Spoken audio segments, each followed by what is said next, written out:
बहुत मन से सुन रहे हैं, संख्या में जरूर कम होंगे पर आप सब एक्सपोर्ट क्वालिटी के लोग हैं।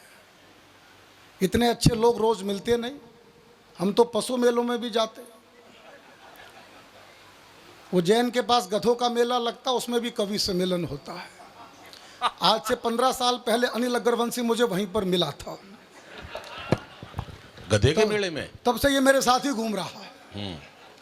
बहुत टैलेंटेड आदमी है, बहुत गजब का आदमी है। भगवान ने इसको बड़ी मेधा दी है, बड़ी ताकत दी है, बड़ी शक्ति दी है। मेरा मन तो था कि मैं आधा घंटे अनिल अग्रवंशी के बारे में बोलूं, पर इतना समय मेरे पास है नहीं। तो मैं चाहता हूं कि मैं उस कवि को बुलाता हूं जिसका जन्म उस गांव में हुआ जो एक आदर्श गांव भारत सरकार ने घोषित किया। पंडित नेकीराम शर्मा भारत के भिवानी के क्रांतिवीर, उस गांव से वो आते हैं। और वो गांव होता है, आप खरक के पीछे जाएंगे तो एक गांव है कलिंगा। उस गांव से अनिल अग्रवंशी का जन्म होता है और जाके संगीत की दुनिया में पहुंचते हैं। संगीत में एक बड़ा नाम है, हर इंस्ट्रूमेंट अनिल अग्रवंशी उसका वादन कर सकते हैं। वो जब कविता की दुनिया में आए तो कविता की दुनिया में एक बड़ा मुकाम उनको मिला। अंतर्राष्ट्रीय स्तर के कवि हो गए हैं। वो भिवानी का गौरव हैं।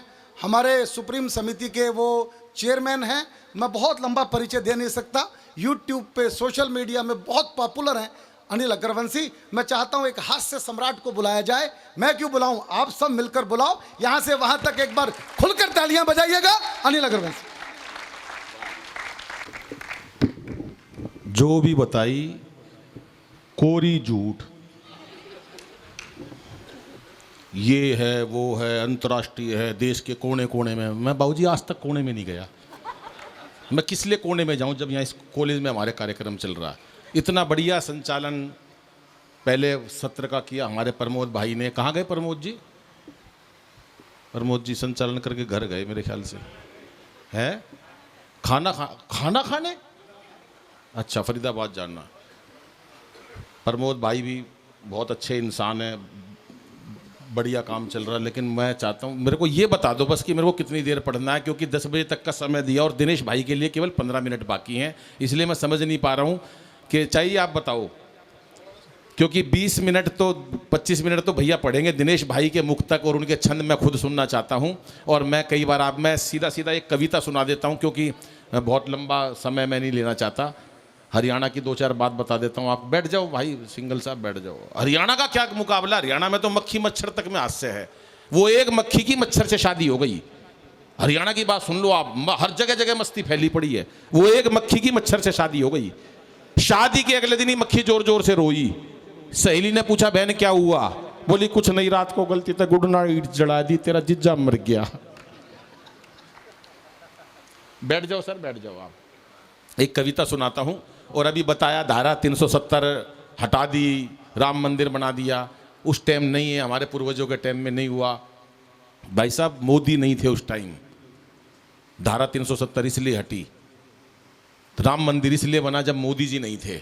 और सबसे बड़ी बात यह, मोदी जी होते तब भी ये काम नहीं संभव था, क्योंकि मोदी जी का एक टेलीफोन एक हफ्ते में जब मेरे पास आता है तो वो जो सलाह उनको दी जाती है कि क्या करना है क्या नहीं करना है, आज उसी की बदौलत धारा 370 हटी हो तो राम मंदिर बना है। तो सिर्फ मेरे पास फ़ोन आया, मैंने उनको ये कहा कि सर ये काम, वो बोले 70 हटा दो, राम मंदिर मैंने कहा बना दो। जो जो उन्होंने काम कहे मैंने आज तक, भाभी आप तो जानती हो कि आदमी किसी स्टाइल से झूठ बोल सकता है। तो आज ये जो काम करा है ना, अभी भी मेरे पास फ़ोन आया परसों भी, अनिल भाई, मैंने कहा हाँ। बोले ये रूस नहीं मान रहा, यूक्रेन को परेशान कर रहा है, मैं क्या करूं? मैं कुछ नहीं कर सकते आप रूस का, रूस तो यूक्रेन को यूं ही परेशान करता रहेगा। बोले फिर कुछ तो बता, मैंने टेलीफोन करा है। मैंने कहा एक काम करो, एक गोला मार दो पाकिस्तान का। बोले नहीं, इससे तो अंतर्राष्ट्रीय स्तर पर बदनामी हो जाएगी। मैंने कहा कोई बदनामी नहीं होगी, आप कह देना रूस ने मारा था, टप्पा खा के पाकिस्तान चला गया। तो ये राय आज किसने दी है मोदी जी को? भाई साहब सिर्फ मैंने, राजेश भाई। जो काम आज करा है देश में वो मैंने करा है, और जो ये कर रहा है ऐसी तैसी वो ये कर रहा है, पानी बांट के। बांट दे बस। मैं दिनेश जी को सुनना चाहता हूं, क्योंकि मैं चाहता हूं समय सीमा में रहे। एक छोटी सी कविता सुना के अपना स्थान लेता हूं। मस्ती की बहुत सारी बात हो जाती हैं देश में। आपने देखा होगा भाई साहब, मोदी जी से बात हुई मीडिया वालों की। मीडिया वाले बोले मोदी जी आपका क्या स्टेटस है? मोदी जी क्या बोले सुनिएगा साहब, कि किसकी मजाल मेरे सामने जुबान खोले, किसकी मजाल मेरे सामने जुबान खोले, मुरली मनोहर आडवाणी तक मौन है। मोदी जी हमारे देश के बड़े नेता हैं, जहां जाते हैं मुरली मनोहर जोशी और आडवाणी जी को अपने साथ ले जाते हैं, खास तौर से शपथ ग्रहण समारोह में उन्हें दिखाते हैं शपथ ग्रहण समारोह कैसे होता है, और अपने सामने उन दोनों को ऐसे बिठा देते हैं जैसे हमारे आदरणीय नंद किशोर जी और जगदीश मित्तल जी बैठे हैं, और मन से एक ही बात कहते हैं, मित्रों आज मैं जो कुछ भी हूं, जहां कहीं भी हूं, इन दोनों की वजह से हूं, और ये दोनों जहां कहीं हैं मेरी वजह से। तालियां थोड़ी थी आपकी। मोदी जी का जलवा अलग है साहब। किसकी, उसके बाद वो चले गए मनमोहन सिंह जी पे। मनमोहन सिंह जी से बोले, जी आप मोदी जी ये कह रहे हैं कि किसकी मजाल मेरे सामने जुबान खोले, मुरली मनोहर आडवाणी तक मौन है, आप क्या कहते हो? ये पुराना छंद है, आपको सुनाता हूं मनमोहन सिंह जी क्या बोले, और मस्ती लेना बेहतरीन छंद है, सुनिएगा साहब। मनमोहन सिंह जी क्या बोले कि उनकी इजाजत के बिन कुछ बोल सकूं, मैडम के सामने मैं होता भला कौन हूं, और जब से संभाला है ये पीएम का पद मैंने आप सभी जानते हो तब से ही मौन हूं, कि चाहे जब लौटा दो मुझे घर की मैं पूंजी नहीं, चाहे जब लौटा दो मुझे घर की मैं पूंजी नहीं, बिना ब्याज और बिना शर्त वाला लोन हूं, और आउट गोइंग जाती नहीं इनकमिंग आती रही, साइलेंट किया हुआ सोनिया का फोन हूं, साइलेंट किया हुआ सोनिया का फोन हूं। लेकिन धारा 370 हटवाई, राम मंदिर बनवाया एक ही छंद के ऊपर, कि मोदी जी हमारे मन की भी एक बात सुनो, सैनिकों के शव और सह नहीं पाएंगे, कि खुद के ही बाजुओं पे कर लो भरोसा, अब कब तक दूसरों को पीड़ाएं सुनाएंगे, और थर थर कांपेगा कलेजा तब जालिमों का, वंदे मातरम उद्घोष जो लगाएंगे, और एक बार मार के तो देखो सिंह की दहाड़, ये 125 करोड़ लोग सीमा पे आ जाएंगे, 125 करोड़। उसके बाद भाई साहब सारा पाकिस्तान दुखी हो गया, हंसराज जी की खुश है इस बात से सारा।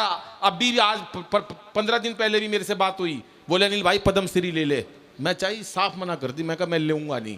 बोले क्यों? मैंने कहा मैं आज तक जो काम करा ना वो बिल्कुल निस्वार्थ भावना से करा है। धर्मवीर जी से कहा कि अनिल को कह दो पद्म श्री ले लेंगे, धर्मवीर जी बोले मेरे को दे दो,